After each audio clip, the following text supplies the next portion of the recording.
Plus আকারে লিখেছি, খুব মনোযোগ দিয়ে খেয়াল করে কিন্তু বাচ্চারা, যেহেতু আমি একটা অংশকে প্লাস আকারে লিখেছি আর একটা অংশ কি আকারে লিখতে হবে, মাইনাস আকারে লিখতে হবে।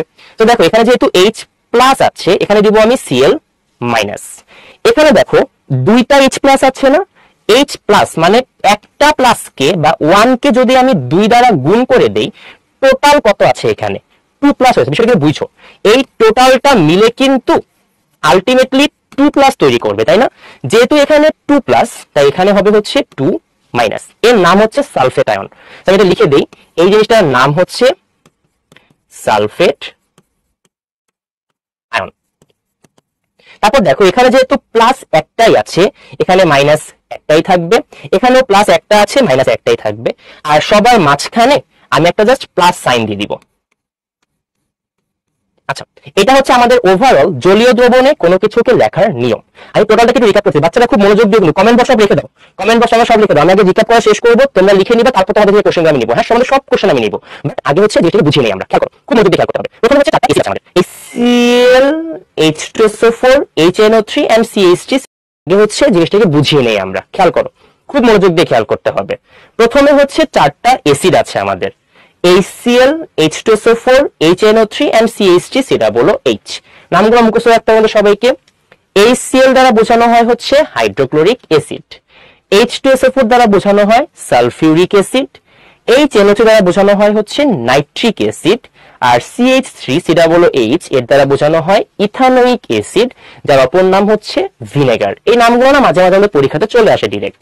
আচ্ছা, জলীয় দ্রবণে যখন আমি এই অ্যাসিড গুলোকে দিয়ে দিব, খুব মনোযোগ দিয়ে শুনবা কিন্তু বাচ্চারা, লেখো আর মনোযোগ দিয়ে শুনো। কমেন্ট বক্সে রেখে দাও, কমেন্ট বক্সে কিছু লেখা লাগবে না এখন, তাহলে সব কোশ্চেন নিব একটু পরে।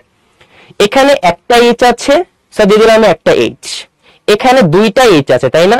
তাই দেখো H2 আকারে আছে না, H2 আকারে থাকার জন্য দিয়ে দিলাম আমি দুইটা এইচ।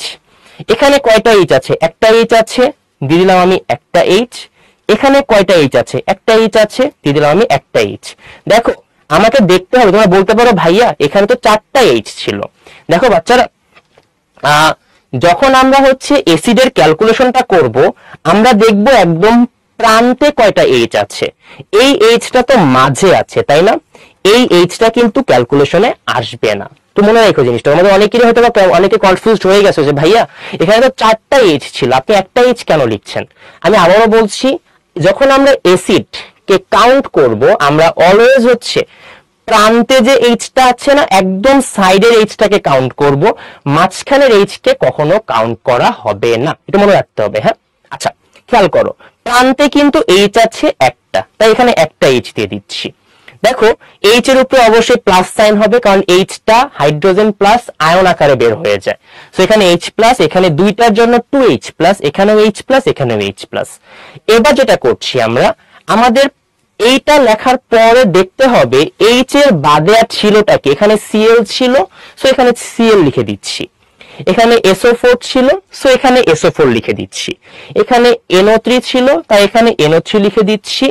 এখানে দেখো এই H টুকু বাদ দিয়ে থাকছে কি CH3COO, এই পুরো টার্মটা ছিল। দেখো আমি এই পুরোটাকে লিখছি CH3COO।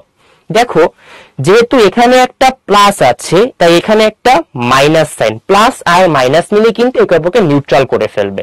সো দেখো এখানে একটা প্লাস আর এখানে কি হয়ে যাচ্ছে, একটা মাইনাস হয়ে যাচ্ছে। এখানে দেখো প্লাস কয়টা, দুইটা না, তাহলে এখানে মাইনাস কয়টা হবে, দুইটা হবে। দেখো দুইটা কিভাবে হচ্ছে, একটা প্লাস কে যদি তুমি 2 দ্বারা গুণ করো, আলটিমেটলি কি দুইটা প্লাস হয়ে যাচ্ছে না? এই জন্য এখানে দুইটা প্লাস আর এখানে 2 মাইনাস, মানে দুইটা মাইনাস, দুইটা প্লাস আর দুইটা মাইনাস একে অপরকে নিউট্রাল বা নিরপেক্ষ করে ফেলছে। এখানে একটা প্লাস, তাই এখানে দিয়ে দিলাম আমি একটা মাইনাস। এখানেও একটা প্লাস, তাই এখানে দিয়ে দিলাম হচ্ছে একটা মাইনাস। দেখো মোটামুটি কিন্তু আমরা এখানে খুব ইজিলি ব্যালেন্সিংটা করে ফেলতে পেরেছি। আর এই SO4 2 মাইনাস এই জিনিসটার নামটা পরীক্ষায় অনেকবারই আসে। SO4 2 মাইনাস এই জিনিসটার নাম হচ্ছে সালফেট আয়ন। NO3 মাইনাস এর নাম হচ্ছে নাইট্রেট আয়ন। তোমরা মনে হয় প্রতীকের মধ্যে এটা পড়ে আসছো আই গেস। সো এটা হচ্ছে সালফেট আয়ন। সালফেট আয়নটা পরীক্ষায় অনেক বেশি আসে, তো এই জন্য লিখে দেওয়া হয়েছে।